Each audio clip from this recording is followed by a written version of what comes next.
You're listening to Chillworthy, a podcast where two best friends discuss mysteries, murders, and anything in between for your enjoyment. So if you're ready to hear some chilling and unsettling cases, you're in the right place. Happy listening.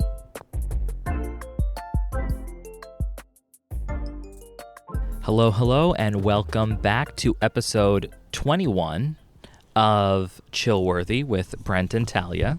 Hi, everybody. We are coming to you from the great outdoors today. Yes. By that, I mean my backyard. Feels like we're camping. Absolutely. There's a little fire going. Go ahead.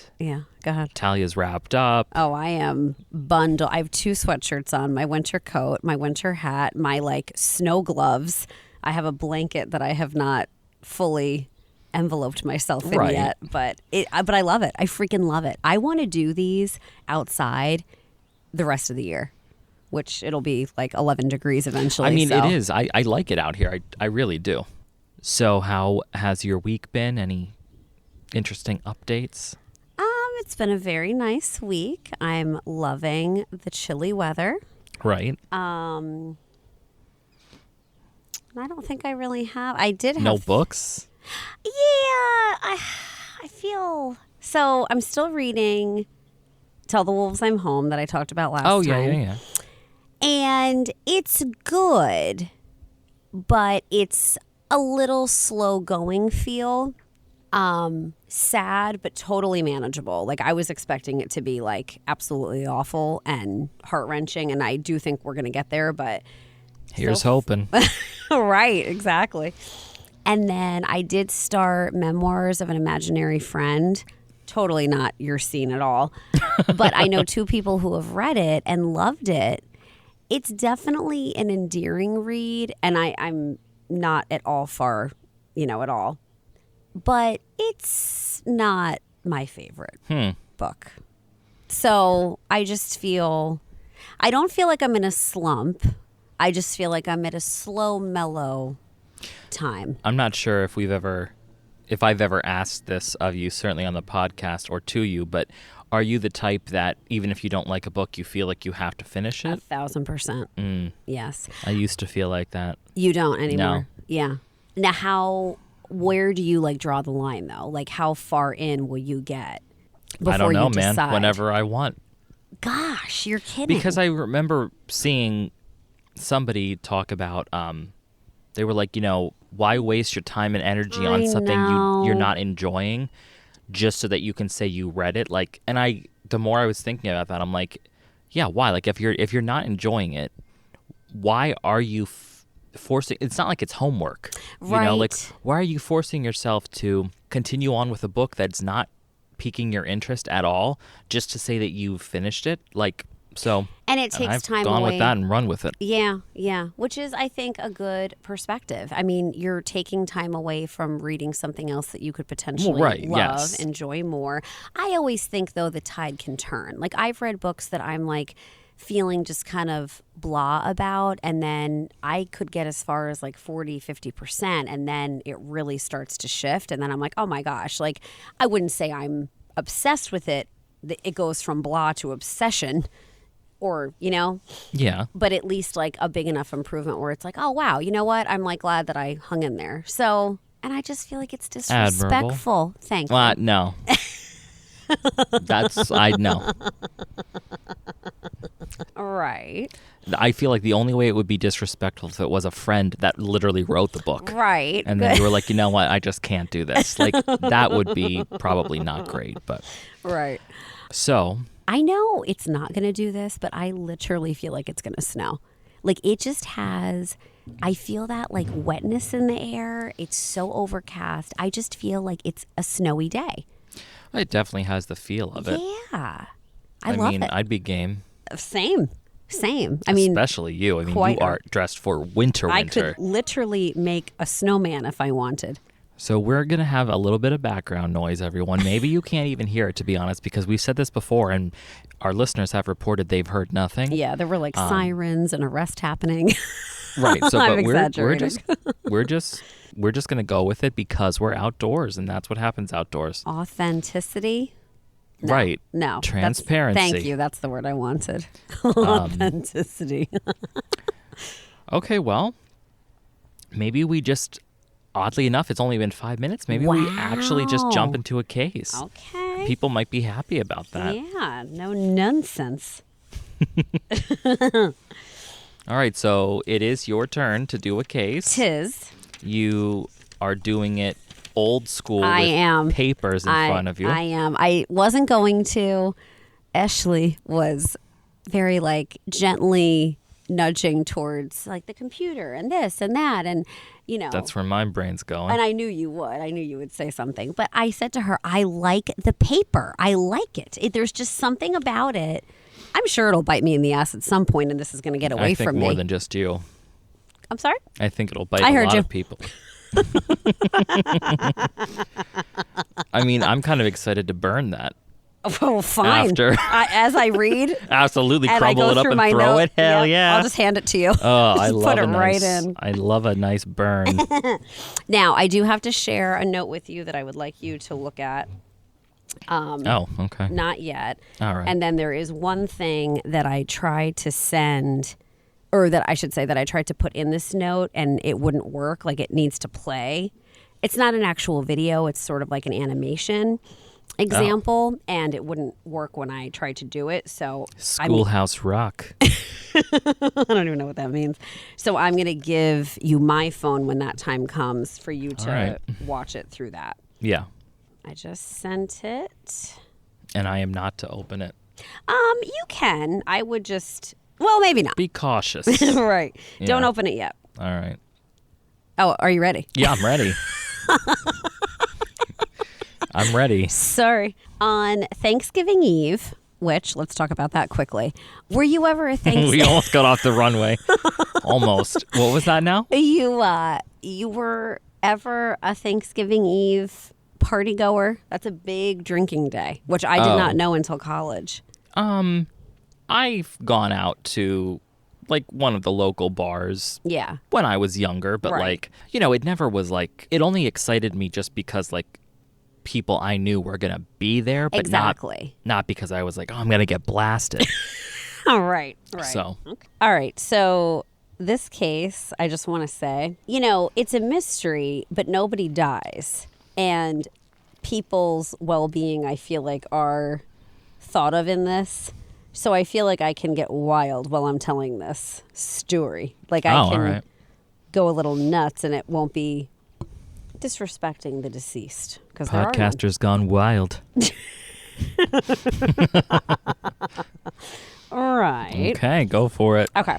Get wild, baby. Right.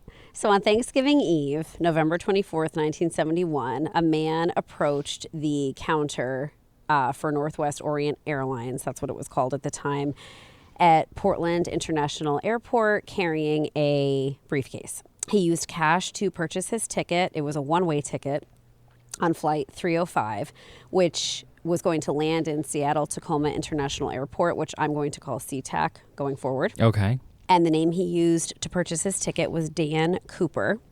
He was described as a white male in his mid-40s, dark hair, brown eyes.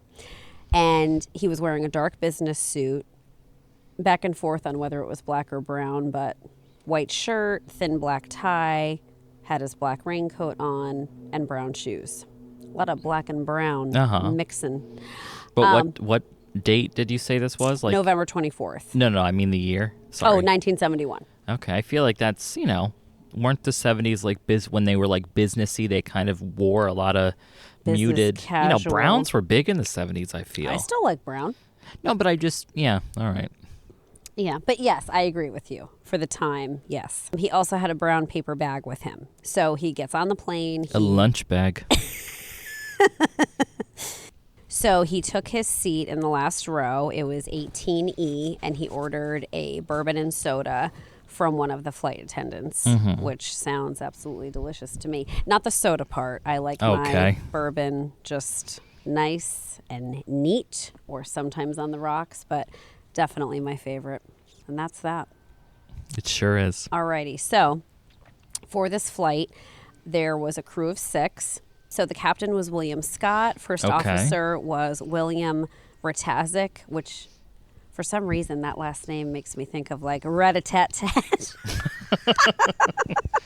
I mean, I was thinking Ratatouille, but Oh, God. Ratatouille. Also, nicer reference. That was definitely not one of my favorite movies. Not a favorite, but I liked it. It made me think of Cloudy with a Chance of Meatballs. I've never seen it. Oh, my God. I love that I've read the movie. book Who the or hell had it hasn't? read to me. Right. Flight engineer Harold Anderson and the flight attendants on this flight were Alice Hancock, Tina Mucklow, and Florence Schaffner. And there were 36 passengers aboard, including Dan Cooper. They're on. Do you know? Yes.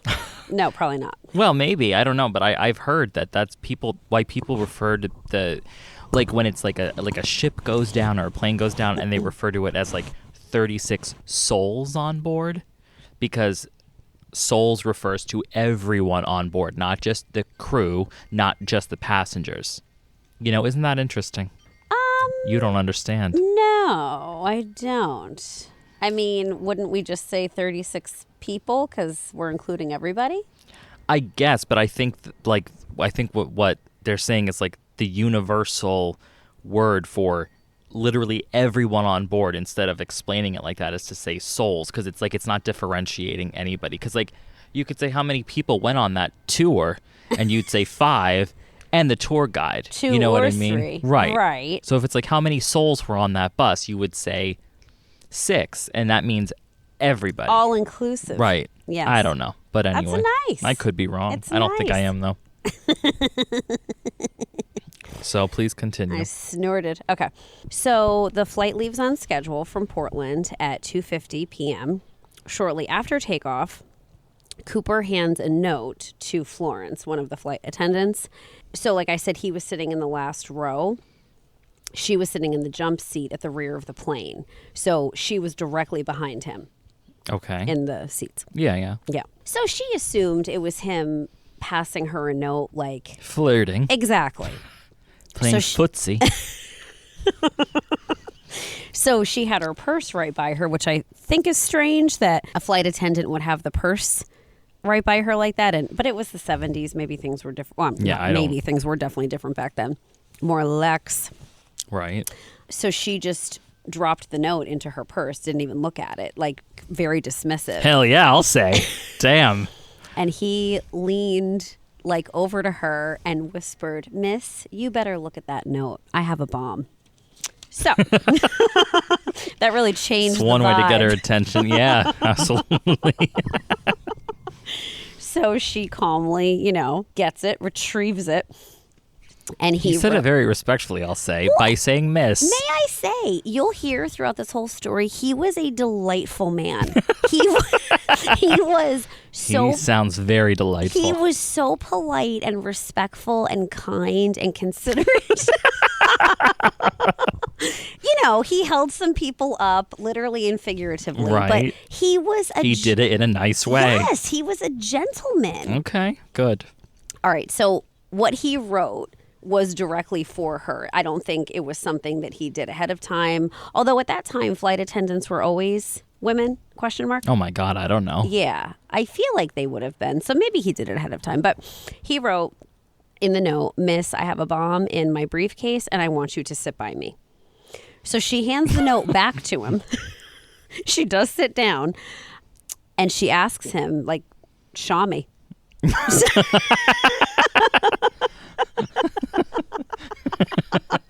So he was happy to fulfill her request. And he opened the briefcase, and that's what was in there. She saw 2 rows of 4 red cylinders, which, she doesn't know that they were dynamite, but she assumed. I was going to say, it sounds like Wile E. Coyote. But that was my favorite. Oh, No, wait. Not Wile E. Coyote, was like, but I the did not Roadrunner like was my him. favorite character. Like, of the He was Looney fine. Tunes. I never liked any of them. Oh. None of them did it for me. I remember distinctly thinking that as a child, like, I don't like this show. There's no one. I don't like this show. There's no one that resonates with me. A lot of bullying and just barbaric behavior. Yeah, very. The very. skunk rapist. Oh, Pepe Le Pew. Yeah, and Jerry, Tom and Jerry. Jerry was a jackass. Well, or no, sorry, obviously. Tom was. Yeah, Tom Cat. Yes, right? yes. Yeah, no thanks. Bugs Bunny was a jackass too. All right, yeah. I guess Warner Brothers will never be Our sponsoring us. But Tweety Bird was on there, right? yeah. I loved Woodstock from Snoopy as a child. Oh, yeah. Oh my God, my favorite character still is.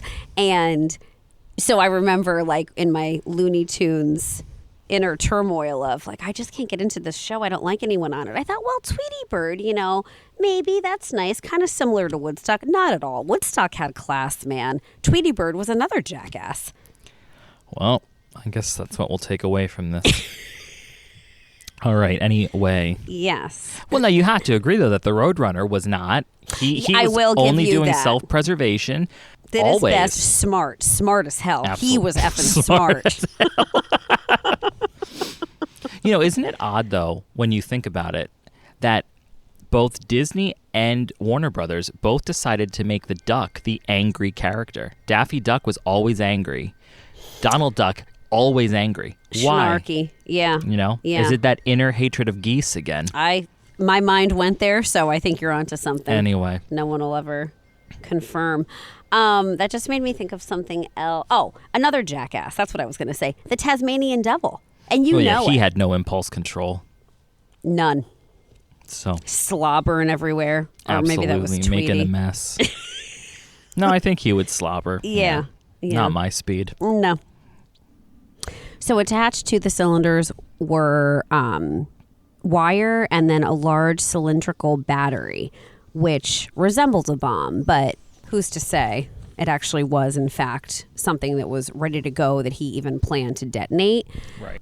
So he then closes the briefcase, and explained what his demands were. So she then wrote a note, Florence, to be able to bring it to the cockpit and let the pilot and the crew know what was going on here. Yeah. So his demands were he wanted $200,000 in a knapsack by 5 p.m. A knapsack? Specifically a knapsack. That becomes a thing.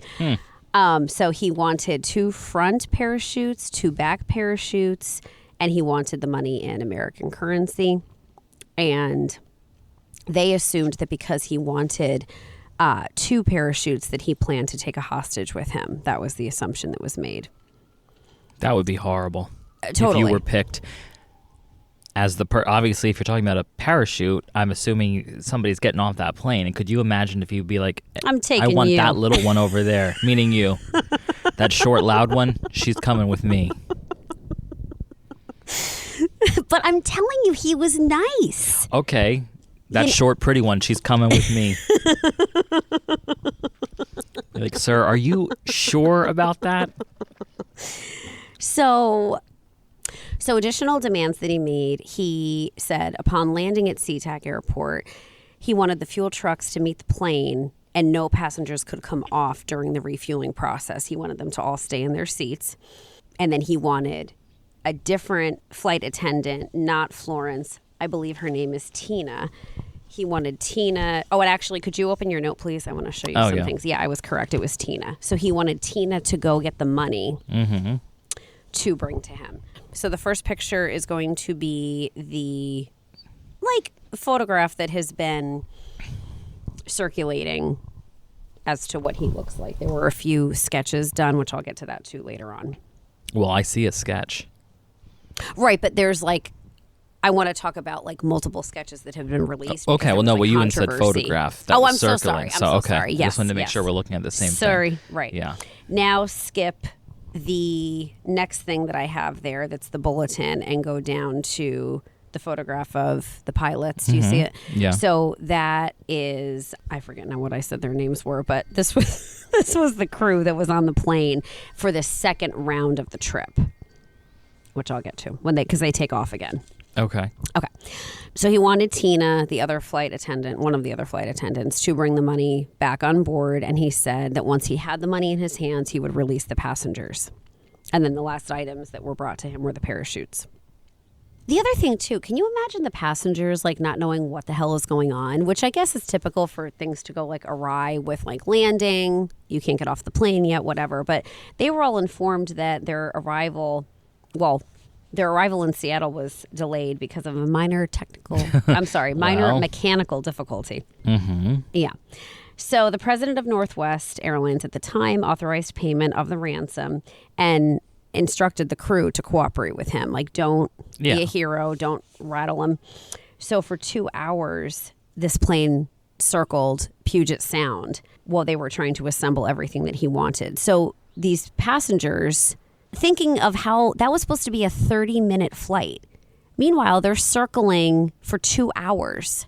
Don't you think that would be nerve-wracking as a passenger? And and it's a mechanical difficulty, so there's something wrong with the plane, but we're just going to stay in the air? Yeah.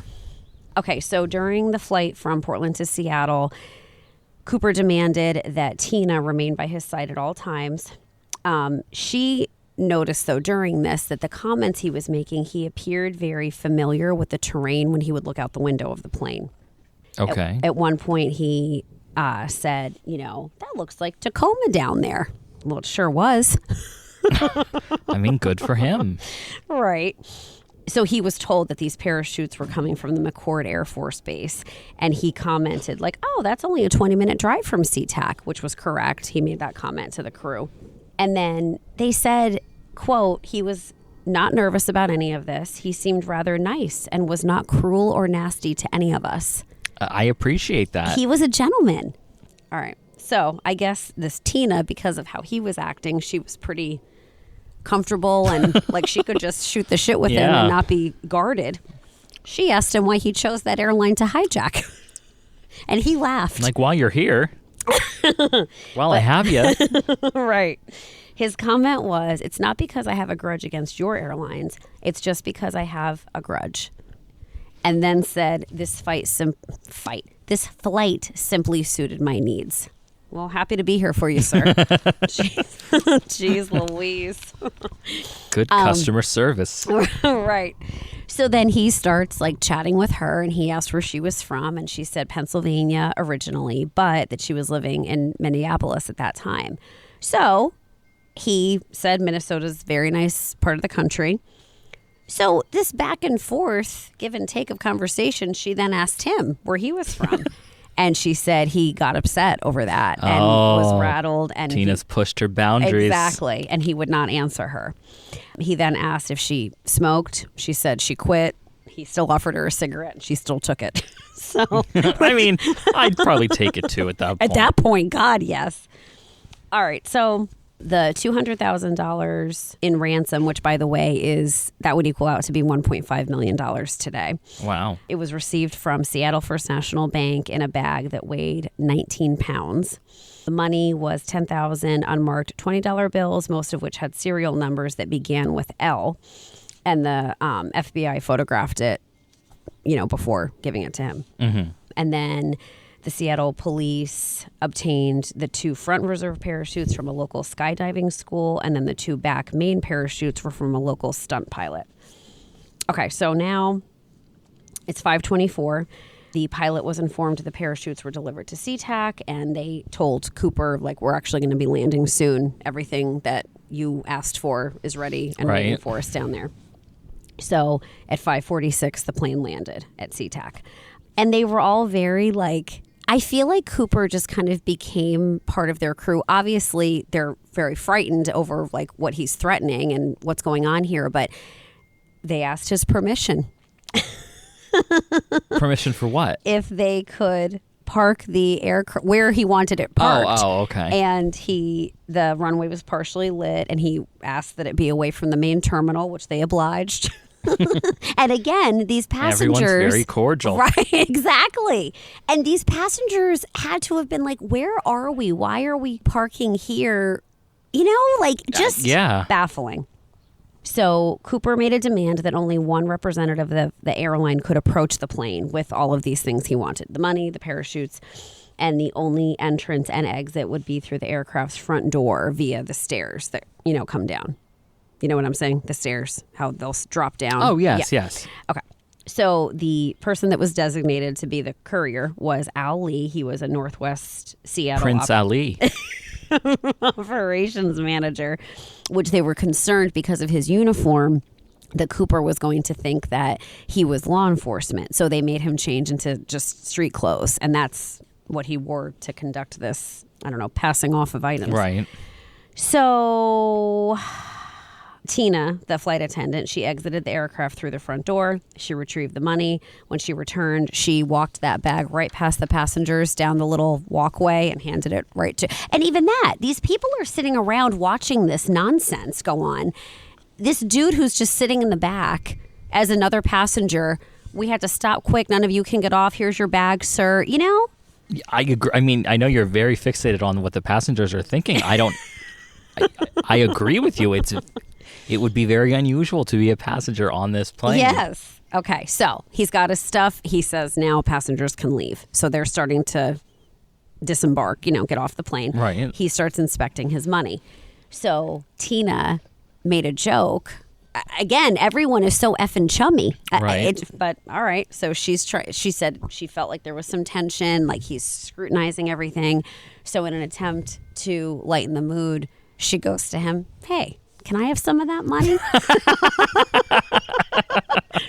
He readily agrees and hands her a packet of the bills, which she was not expecting. She immediately tried giving it back to him and starts like fumbling all over herself and says, "That's against company policy. I cannot have a tip." Oh, Tina. Oh. All right. So passengers are all off. Cooper stays on the plane with 6 other crew members. With his demands that he continued to make, Tina had to make 3 trips outside of the aircraft to retrieve what he wanted. And he wanted, the parachutes, a separate trip. Money obviously was the first one, back and forth. So when Tina brought the parachutes to Cooper, Florence, the original flight attendant that we were, talking about, asked if she could go get her purse. And his response, it was in a compartment behind his seat, because that's where that, I forget what I referred to it as, but whatever that seat was that. Oh, I forgot what you Florence called it too, was but in. Yeah, what the heck was it called? Oh, the jump seat. Yes, it was the jump seat. So Florence asks, can I go get my purse? It's in the compartment behind you. And he said, "Absolutely. I won't bite you." Oh, good. I'll just blow you up. Right. So then Alice was another flight attendant. Alice Hancock. She went up to him and said, "Can the flight attendants get off this flight?" Hey, Alice, easy. He goes, "Whatever you girls would like." All right. Except Tina could not leave. Tina needed to stay by him. So poor Tina. But she's chummy as ever with him. So I guess she wasn't too upset. So Florence and Alice got the hell out of Dodge and got off that plane. Good for them. Absolutely. So one thing that I thought was interesting, though, when Tina brought the final parachute to him, so I guess when the FBI got everything, they don't know his knowledge. They don't know, does he actually know what he's doing here? So they had a printout of instructions on how to use them. And he said he didn't need them. He wouldn't take them. So, how to use the parachute. Correct. Yeah. Which, this is for him to survive. He had no interest in that. So it made me wonder, military possibly. I don't know who else is using parachutes besides skydivers, if he had some sort of skydiving history. I mean, one would imagine he wasn't doing this on a whim, so I assume he probably already researched how to use parachutes, in my opinion. Planning, right. So the refueling is going on. There was an issue with it, though, that caused a delay. So during this, Tina said she could hear him complaining. He asked for a knapsack, and they gave him a cloth bag. It wasn't like the style bag. It was like not a handbag, but like a shoulder bag, I guess you would call it. So now he said he needed to find a new way to transport the money because he couldn't wear it on him. So he cut the canopy with a pocket knife that he had from one of the reserve parachutes, and he stuffed the money into that empty parachute bag. Oh. Okay, so now, we're ready to go. Oh, actually, no, I take that back. An official from the airline asked if he would meet with him. This official asked if Cooper would be willing to have a sit down and talk, and he wouldn't do it. And he said, "This is taking too long. We need to," quote, "get this show on the road." Yeah, I agree. So he had a specific flight plan, and he gave the directives to the crew. He wanted to take a southeast course towards Mexico City at the minimum airspeed possible without stalling the aircraft. And he only wanted to go to a 10,000-foot altitude. He also specified the landing gear must remain deployed, the wing flaps must be lowered 15 degrees, and the cabin must remain unpressurized. Jeez. That made me think, like you just said, obviously he planned this, he did his homework. I hope the chillers can hear the wind chimes. They sound beautiful. Yeah, I'm not sure. Yeah. I don't hear them when I replay it. Oh, wow. All right. But I was thinking, like, do you think he had been a pilot or some sort of airline work experience that he knows Who some the of this? hell knows? Right. The first officer, though, said to him, based off what you're saying, we are going to have a second refueling. Like, it's going to be necessary before we enter Mexico. So it says, Cooper and the crew discussed options. Like, again, literally, like he's just part of them. Like, we're all going to have a little sit down and figure this out together. So they agreed on stopping at the Reno Tahoe International Airport as their next refueling stop. So he told them, though, he wanted to take off with the rear exit door open and he wanted the air stairs extended, that flight of stairs. The officials objected and said, there's no way we're doing that because of safety. Like, for safety reasons, it's not going to be possible. And he very confidently said, this can be done, so I want you to do it. Well, fine, sir. Then he backed off, though. Oh. Then he backed right off of it. He didn't insist about it. And then he said, you know what? I can lower the he can lower the staircase once they were in the air. So I didn't know that was even possible. That's what I was thinking. And I don't think, so a bunch of things went into place after this. And there were also several copycats after him, which I'll get to. But a lot of things changed after these kept happening to, obviously ensure safety. Because, I mean, in my head, I'm thinking, why do you even want the stairs down? So you can walk 10 feet lower from an altitude of a few miles up in the sky, go down about 7 steps, and then jump? Correct. Well, that's nuts. He did insist that Tina, the flight attendant, remain on board through all of this. Right. She was not getting out of there.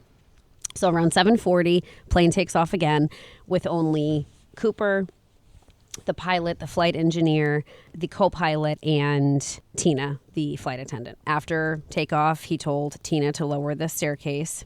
She said she was very nervous about being sucked out of the aircraft if she did this.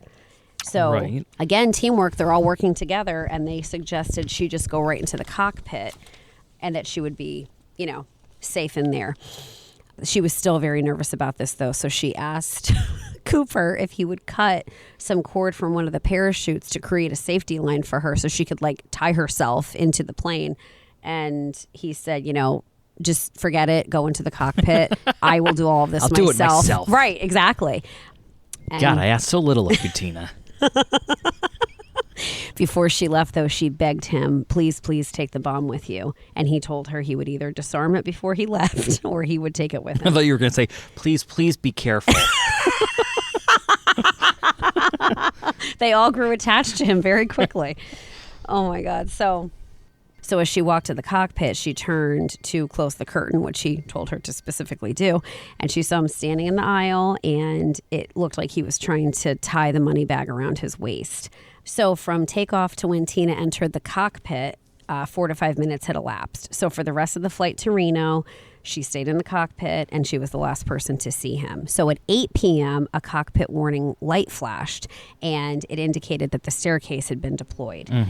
So the pilot used the plane's intercom to ask him if he needed help. And he said, or coffee or soda. how can we help you? Meanwhile, he has them on the freaking flight of the... Not the flight of the century, but these people thought they were probably going to be checking into their hotel at that time to settle in for the night. Right. So he did respond, but he said no, nothing else. At 8:13, the tail section suddenly pitched upward, forcing the pilots to trim, whatever the hell that means, and return the aircraft to level flight. Okay, so this happens. They still don't know if he got off or not. No one knows. So they are still staying up in the cockpit. The flight attendant, Tina, then uses the intercom to inform Cooper that they're approaching the airport in Reno and that he needed to raise the stairs so the plane could land safely. No response. So at 11:02, the staircase was still deployed. They landed at the airport, and they landed safely. FBI agents, state troopers, sheriff's deputies, and the Reno police established a perimeter around the aircraft, but as far as they knew, the plane was still on, so nobody approached it for a while. The pilot then searched the cabin himself. He left the cockpit, and Cooper was not there, and then the FBI ended up getting on the plane. They did a 30-minute extensive search, and the bomb squad through the FBI confirmed that cabin was safe. The bomb was not on there, so took it with them. So they found... Very nice. Right. Exactly. I mean, right. Very mindful. Even if it wasn't real, it would have scared them, and he Absolutely, knew that. Yeah. So in addition to 66 latent fingerprints aboard the plane, FBI agents recovered a black clip-on tie that was his, a tie clip, and 2 of the 4 parachutes, one of which had been opened. And there were 3 lines cut from the canopy. So they interviewed different eyewitnesses from, passengers, staff, whatever. And they came up with composite sketches. Real quick, back to the picture of the crew that I mentioned earlier that I sent you in the note. So on the left, far left, is William Scott, the captain. The co-pilot is next, Bill, the tall man. Mm-hmm. Tina is the third individual, the flight attendant. I know. And she then looks like she's seen some stuff. I know. I was thinking that too. And she the pilot looks so looks like shook he ate up. something he shouldn't have. The other 2 look fine. Last man on the right is the flight engineer, Harold.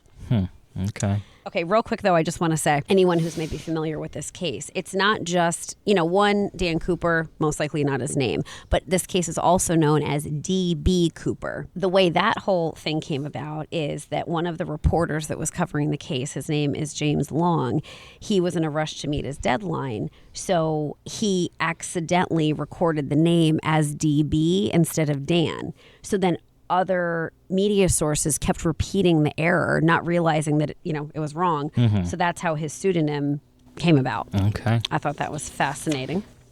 That's kind of what I was explaining with the furnace girl about how it's like a game of telephone. The one person reports it wrong. Yes. And especially, before the internet, that where things were so kind of easy to double check or whatever, and it just kept getting more and more, not necessarily more and more misconstrued, but just the same error repeated over and over, thinking it was the truth. Agreed. Yes. That's how things go awry, man. One interesting thing to note, the police did discover and interviewed a Portland citizen by the name of D.B. Cooper, but they eliminated him as a suspect. He did have a minor police record, but they deduced it was not him.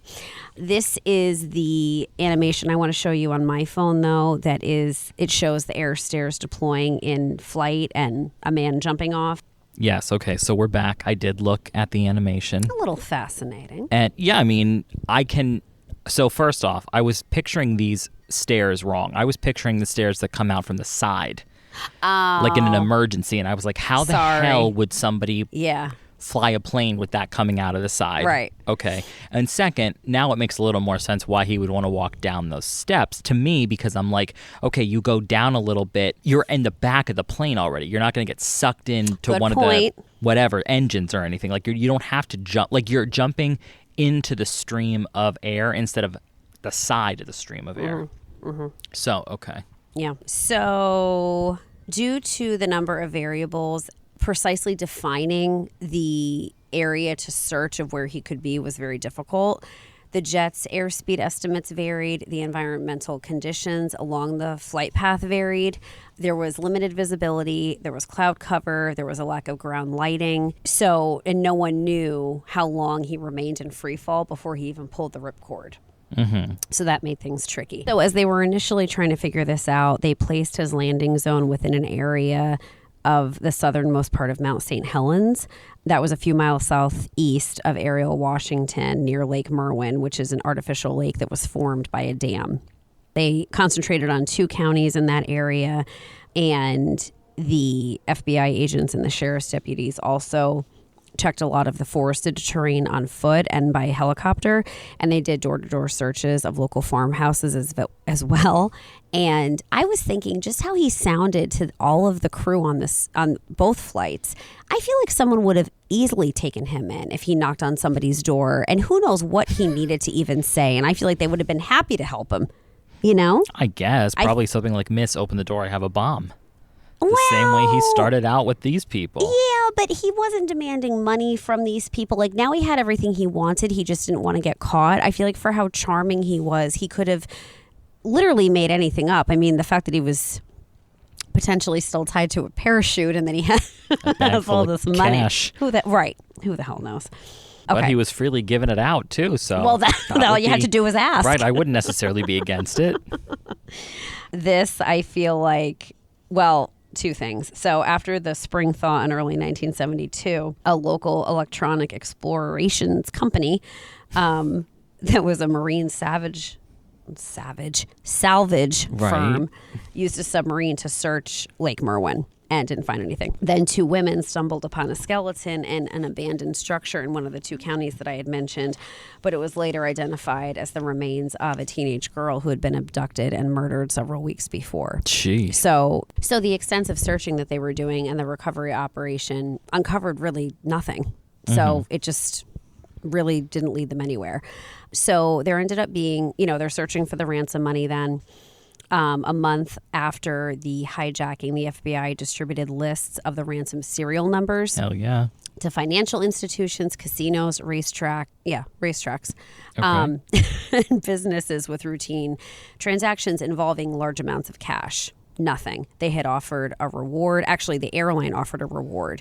So analysis of the flight data indicated that the first estimated location of his landing zone was inaccurate. So the captain was flying manually because of Cooper's specifics, that he wanted, with speed and altitude demands that he made. So essentially then in the 80s, the FBI determined that the drop zone was probably over, I might be mispronouncing this, the Washougal River watershed. So that's where they think he probably landed, and the location of that would have... So they feel, with that being known now, any remaining physical clues that there could have been would have been destroyed then by the Mount St. Helens eruption in 1980. Okay. Because it would have been in that path. So in 2016, the FBI announced that the active investigation of Cooper was suspended. 2016? I know. If you go on the website, it's still listed as an unsolved case. Right, but they're sure holding on to this like a dog with a bone. I know. They said that the reason they were suspending it was because they needed to deploy investigative resources and manpower on greater issues with more urgent priority. A very polite bombsman who took some money, and we don't know where he went. Right. I think they do have bigger fish to fry at this point. Absolutely. But they said that they would continue to accept any legitimate physical evidence related specifically to the parachutes or the ransom money. And the file is a 66-volume file for this case. And it is all open to the public. All evidence for this case is open to the public. It remains the only unsolved case of air piracy in commercial aviation history. Okay, so in terms of the physical evidence that they found, it was a black clip-on tie, a mother-of-pearl tie clip, 2 hairs, and his cigarette butts that they believed he smoked that were in his the armrest ashtray on the plane. Mm-hmm. They found the clip-on necktie in his seat where he sat.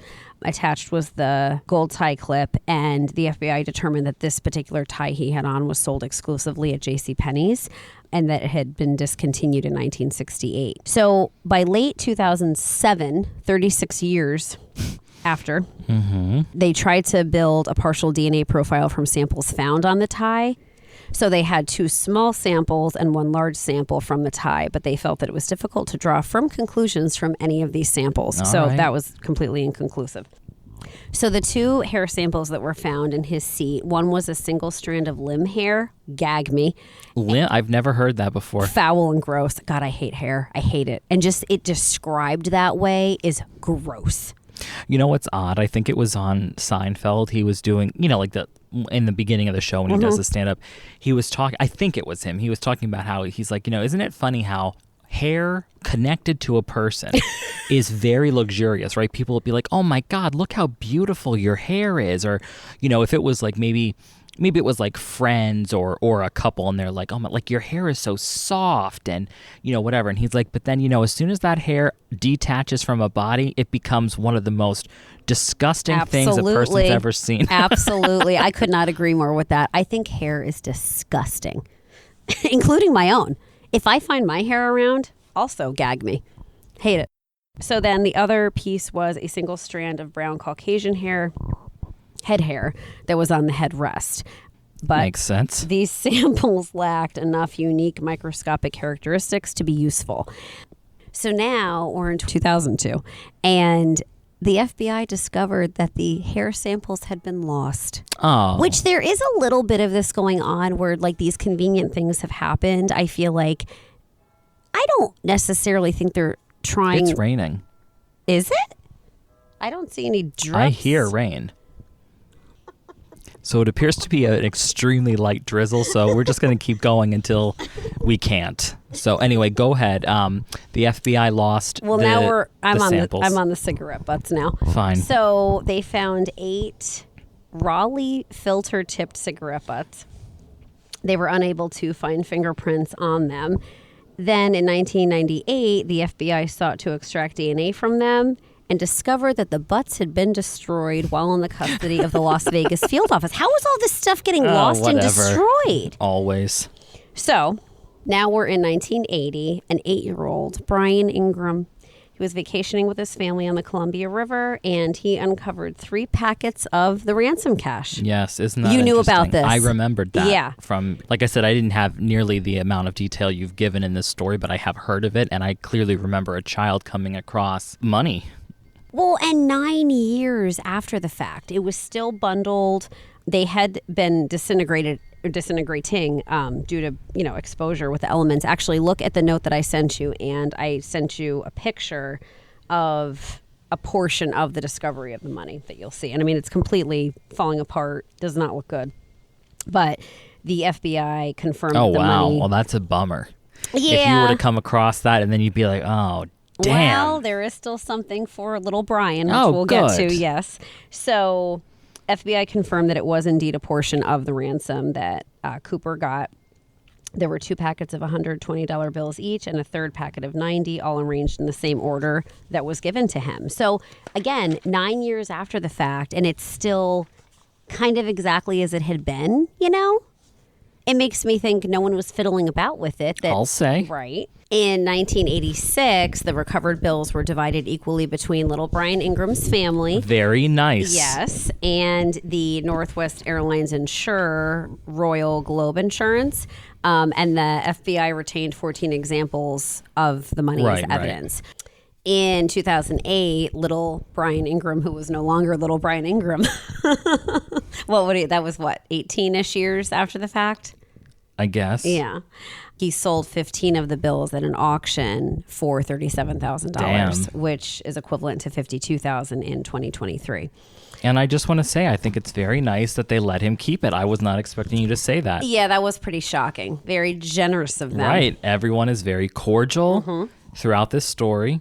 Trickling down from Cooper, and what a kind soul he was. Absolutely. It all starts with a little bit of kindness.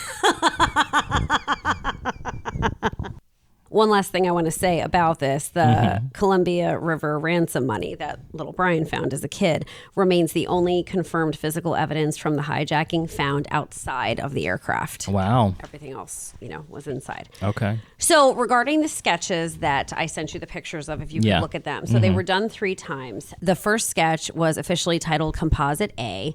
It was completed a few days after the hijacking. The hijacking. The hijacking.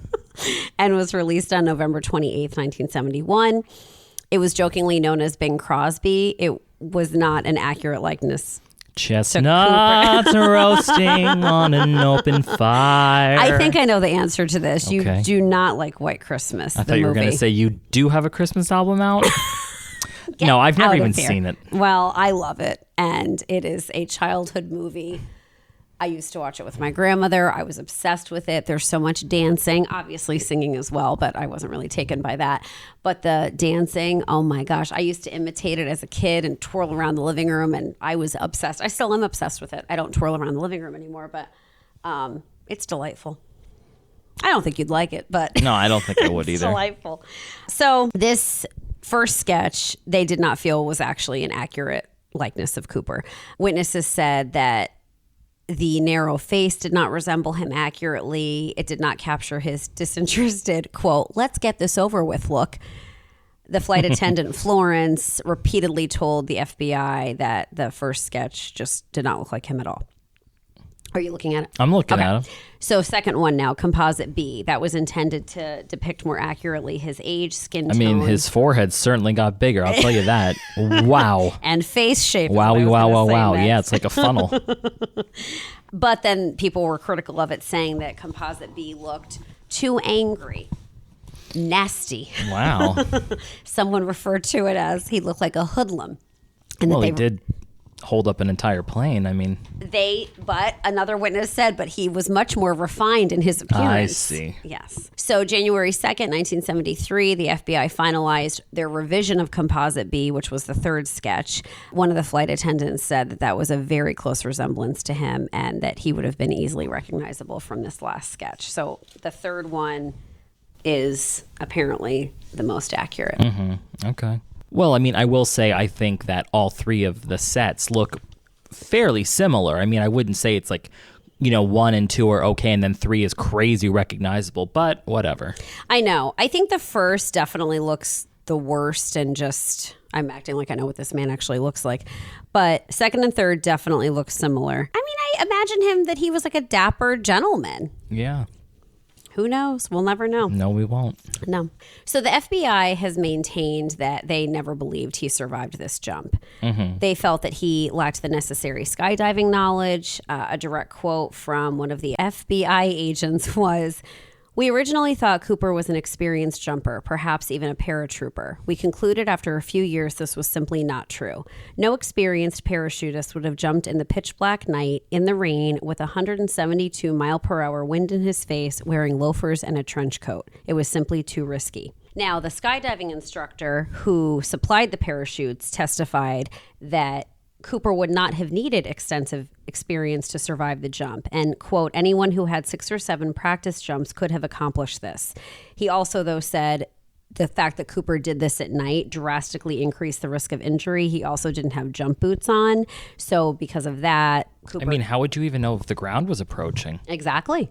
Not if, but when. Exactly. He probably would have suffered severe ankle or leg injuries upon landing. The second reason was because he didn't have the equipment necessary for either the jump or his survival out in the wilderness. He did not bring or request a helmet. He jumped in 15-degree weather in November. No proper protection at all that they knew that he had on him for the extreme wind chill. Other thing was that there was no accomplice waiting on the ground to help him escape, which I was thinking, how do we know that? Like, how do we know he didn't? If this was so well planned, how do they know that nobody was waiting to help him? Well, where would they be waiting? I mean, True. He didn't know where the hell he was going to be jumping from. But not so much that they were there like waiting to catch him, but they were somewhere close by. But you're right. How could they have seen? That's him on that plane. Right. Yeah. Right. Also, that the ransom money was never spent. And the recovered portion was clearly found to be unused. Right. So a senior FBI agent anonymously opined in a 1976 article in the Seattle Times, quote, "I think he made it. I think he slept in his own bed that night. It was a clear night," which is a difference in story from what other people describe the night as. "He could have just walked right out, right down the road. Hell, they weren't even looking for him here at the time. They thought he was somewhere else." So who knows? But what's interesting is, so conclusive evidence was not ever found. You know, did he die? Did he survive? Right. In the months after his hijacking, though, 5 other men attempted copycat hijackings, and all 5 survived their parachute escapes. And with those 5, most had circumstances and conditions similar to Cooper's hijacking night. So it just makes you wonder. Well, I'll say if 5 out of 5 performed it and survived, I mean, I'm not quite sure why we believe that he didn't. You know what I mean? Well, with what we just talked about, I mean, the fact that... yes, but I'm thinking, I meant more like, what if while he jumped, he lost the money? Well, like, that's shitty. True, and that's obviously why then it wouldn't have been spent. But Right. And the fact that some of it was found, you're right, doesn't mean that he did not lose the other portion. It just was never found or recovered. It's just, I don't know. Maybe he just did it for the thrill. With how nice he was. Yeah. Right. You can't call the cops and say, did you by chance happen to find $200,000 somewhere? I just misplaced it. Like, Over Washington State. Right. So... There are several suspects that I am not going to torture everybody with and get into on who they think that it was. Maybe I'll do that in another episode. A little short bonus episode. Mini-sode, yes, and I'll come back to it. But that's it for now. Well, Thank look, you I mean... for sitting through all this with me. I struggled, as you could hear. It was very... It was very unique case, for sure. I mean, was. Happening... all up in the sky for the most part, you know. And his behavior, the fact that he wasn't this nasty, aggressive, bulldozer of a guy making them meet his demands. He definitely had them, and he had his little specific requirements, but he sounded like a lovely person. He inconvenienced many, I will say. Yes, but he didn't hurt anyone, so that was good. No. Well, thank you for all of that. Oh, you're welcome. You're welcome. I think I'll go next time. You sure will. I shall not go for a long time. Well, I don't know about that. I do. I'm donezo for a while. I cannot wait to not have to do this again anytime soon. All right. Okay, well, chillers, Talia's stressed. I think we're going to go. So thank you for listening. Yes, thank you for your patience and coming back. If you are one of the ones that come back week after week, thank you Hopefully for that. you're not a first-time listener to this episode. Excuse me. That was very obnoxious and rude. You just said you... I can say it about myself. Well, and I hope you are a first-time listener to this episode. Anyway, all right. Well, I hope everybody has a great day, as always. Stay safe. And stay chill. Thank you so much, everybody. Bye-bye. Bye. You've just listened to Chillworthy. Thank you for joining us on this latest episode. While we strive to keep our discussions engaging and lighthearted, we also wanted to take a moment to acknowledge the real lives and events that are at the heart of these stories. We try to approach each topic with a sense of curiosity and respect, fully aware of the impact these events have had on the individuals and their loved ones. Our goal is to honor their memories by keeping their stories alive and shedding light on the mysteries that surround them. If you enjoyed this episode, please remember to subscribe, rate, and leave a review, and don't forget to join us on the next episode of Chillworthy.